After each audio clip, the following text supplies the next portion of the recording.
നമസ്കാരം. സിനിമാ രംഗത്ത് വിശ്വാസങ്ങൾ ഉണ്ടാകുന്നതും ഉടഞ്ഞുവീഴുന്നതും വളരെ പെട്ടെന്നാണ്. ഷാജി കൈലാസിന്റെ ഏകലവ്യൻ എന്ന സിനിമയുടെ ലൊക്കേഷനിലുണ്ടായ ഒരു സംഭവം പറയാം. കോഴിക്കോട്ടെ മേയർ ഭവനിലായിരുന്നു അന്ന് ചിത്രീകരണം. ജനാർദ്ദനൻ അവതരിപ്പിക്കുന്ന പ്രതിപക്ഷ നേതാവിന്റെ ഔദ്യോഗിക വസതിയായി മാറ്റിയിരിക്കുകയാണവിടം. നർക്കോട്ടിക് സെല്ലിന്റെ മേധാവിയായ മാധവൻ IPS എന്ന സുരേഷ് ഗോപിയുടെ കഥാപാത്രം ജനാർദ്ദനനെ വന്നു കാണുന്ന രംഗമാണ് ചിത്രീകരിക്കേണ്ടത്. അതിരാവിലെ പുറത്തു ചെറിയൊരു സീൻ ഷൂട്ട് ചെയ്തു കഴിഞ്ഞു. പ്രഭാതഭക്ഷണത്തിന് ശേഷമാണ് ജനാർദ്ദനനും സുരേഷ് ഗോപിയും ഒരുമിച്ചുള്ള രംഗങ്ങൾ. സുരേഷ് ഗോപി അന്ന് എത്തുന്നതേയുള്ളൂ. സിനിമയിൽ അദ്ദേഹത്തിന്റെ ആദ്യ ഷോട്ടാണ് എടുക്കാൻ പോകുന്നത്. തലസ്ഥാനം സിനിമയിലൂടെ സുരേഷ് ഗോപി വരവറിയിച്ചു നിൽക്കുന്ന സമയമാണ്. അപ്പോഴാണ് ഏകലവ്യൻ പോലൊരു ബിഗ് ബജറ്റ് ചിത്രത്തിൽ മുഴുനീള ആക്ഷൻ നായകനായി എത്തുന്നത്. അതുകൊണ്ടുതന്നെ വൻ പ്രതീക്ഷയിലാണ് അദ്ദേഹവും. തലസ്ഥാനവും സ്ഥലത്തെ പ്രധാന പയ്യൻസും ഇറങ്ങിയതോടെ ഷാജി കൈലാസ്, രഞ്ജി പണിക്കർ കൂട്ടുകെട്ട് യുവാക്കൾക്കിടയിൽ തീപ്പൊരിയായി നീറിക്കിടക്കുന്ന കാലം. നിശിതമായ രാഷ്ട്രീയ വിചാരണകൾക്ക് ചെറുപ്പക്കാർ ആർത്തുവിളിച്ച് കൈയടിക്കുന്ന സമയം. അതുകൊണ്ടുതന്നെ പ്രേക്ഷകർക്കും ചിത്രത്തെപ്പറ്റി വൻ പ്രതീക്ഷയാണ്. ഷാജി കൈലാസും സംഘവും പ്രഭാതഭക്ഷണം കഴിക്കാനെത്തിയപ്പോൾ സുരേഷ് ഗോപി മേക്കപ്പിട്ട് മേയർ ഭവന് മുന്നിലെ ഒരു മരച്ചുവട്ടിൽ സന്തോഷവാനായിരിക്കുന്നു. മീശയുടെ രണ്ടറ്റവും വെട്ടിയൊതുക്കി കൃതാവ് മുകളിലേക്ക് കയറ്റി വടിച്ച് കളർഫുൾ ടീഷർട്ടൊക്കെ ഇട്ട് അതിസുന്ദരനായിരിക്കുന്ന നായകനെ കണ്ടു ഷാജിക്കും സന്തോഷമായി. രണ്ടുപേരും കൈകൊടുത്ത് അകത്തേക്കു കയറി. ക്യാമറാമാൻ രവി കെ ചന്ദ്രൻ ലൈറ്റിംഗ് ഏതാണ്ട് പൂർത്തിയാക്കി കഴിഞ്ഞിരുന്നു. പെട്ടെന്നാണത് സംഭവിച്ചത്. ക്യാമറ അതിന്റെ ലെൻസ് സഹിതം സ്റ്റാൻഡിൽ നിന്ന് നിലത്തേക്ക് വീണ് പൊട്ടിച്ചിതറി. ഭക്ഷണം കഴിക്കാൻ പോയ സമയത്ത് യൂണിറ്റ് അംഗങ്ങൾ ലോക്ക് ചെയ്തതാണ്. പക്ഷേ എവിടെയോ ആരുടെയോ അശ്രദ്ധ കൊണ്ട് ലോക്ക് അഴിഞ്ഞുപോയി. ദക്ഷിണേന്ത്യയിലെ ക്യാമറ യൂണിറ്റുകളിൽ മുഴുവൻ അക്കാലത്ത് തൊഴിലാളി സമരമാണ്.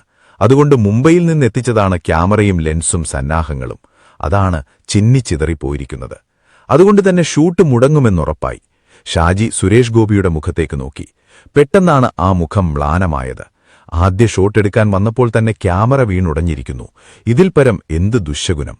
എല്ലാവരുടെയും മുഖത്ത് നിരാശ. ലൊക്കേഷൻ നിശബ്ദം.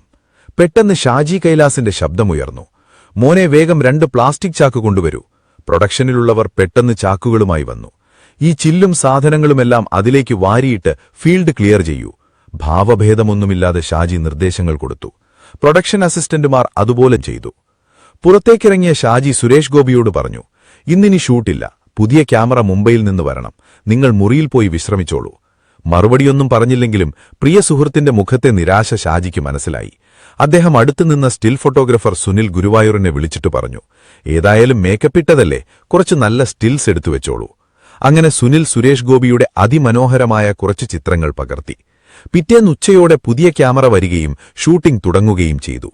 തുടർന്നുള്ള ദിവസങ്ങളിലും ഇതുപോലെയുള്ള ചെറിയ ചെറിയ സംഭവങ്ങളുണ്ടാകുമ്പോൾ യൂണിറ്റിലുള്ളവർ അടക്കം പറയും, വീണ്ടും ദുശ്ശകുനമാണല്ലോ. ഏതായാലും 1993 മെയ് മാസത്തിൽ ഏകലവ്യൻ കേരളത്തിലെ 18 സെന്ററുകളിൽ റിലീസായി. മലയാള സിനിമ അതുവരെ കേട്ടില്ലാത്ത മുഴക്കത്തിൽ രഞ്ജി പണിക്കരുടെ ഡയലോഗുകൾ തിയേറ്ററുകളിൽ വെള്ളിടികളായി മുഴങ്ങി. അതുവരെ കാണാത്ത ദൃശ്യവിസ്മയം കൊണ്ട് ഷാജി കൈലാസ് യുവാക്കളുടെ ആവേശമായി. മലയാളത്തിന്റെ മടിത്തട്ടിലേക്ക് മൂന്നാമതൊരു സൂപ്പർ താരം പിറന്നു വീണു. സുഭഗംഭീരനായ സുരേഷ് ഗോപി. വിശ്വാസങ്ങളും ദുശ്ശകുനങ്ങളും വഴിമാറി. സിനിമ സൂപ്പർ ഹിറ്റായി. സംഭാഷണത്തിലും സംവിധാനത്തിലും മാത്രമല്ല, ഛായാഗ്രഹണം, കോസ്റ്റ്യൂം ഡിസൈനിംഗ്, കലാസംവിധാനം, പോസ്റ്റർ ഡിസൈനിംഗ് എന്നിവയിലെല്ലാം വലിയ പുതുമകളാണ് ഏകലവ്യൻ മലയാളിക്ക് സമ്മാനിച്ചത്. ഏകലവ്യന്റെ വൻ വിജയം മലയാളത്തിൽ പുതിയൊരു ട്രെൻഡ് ഉദ്ഘാടനം ചെയ്തു. പിന്നീട് വന്ന പലരും എഴുത്തിലും സംവിധാനത്തിലും രഞ്ജിയെയും ഷാജിയെയും അനുകരിച്ചു. അവയിൽ ചിലത് വിജയങ്ങളായപ്പോൾ ചിലത് പരാജയങ്ങളുമായി. പിന്നീട് ചിലർ ലൊക്കേഷനുകളിൽ ബോധപൂർവം ക്യാമറയും ലൈറ്റുമൊക്കെ തള്ളിയിട്ട് പൊട്ടിച്ചുവെന്നും കേട്ടു.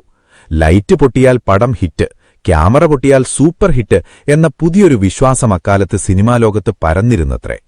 ഈ സിനിമയെക്കുറിച്ചുള്ള നിങ്ങളുടെ പഴയ ഓർമ്മകൾ കമന്റ്സായി രേഖപ്പെടുത്തുക. വീഡിയോ ഇഷ്ടമായെങ്കിൽ ലൈക്ക് ചെയ്യാനും സബ്സ്ക്രൈബ് ചെയ്യാനും ഷെയർ ചെയ്യാനും പിന്നെ വീഡിയോ ഹൈപ്പ് ചെയ്യാനും മറക്കരുത്. അടുത്ത വീഡിയോയിൽ കാണാം. നന്ദി.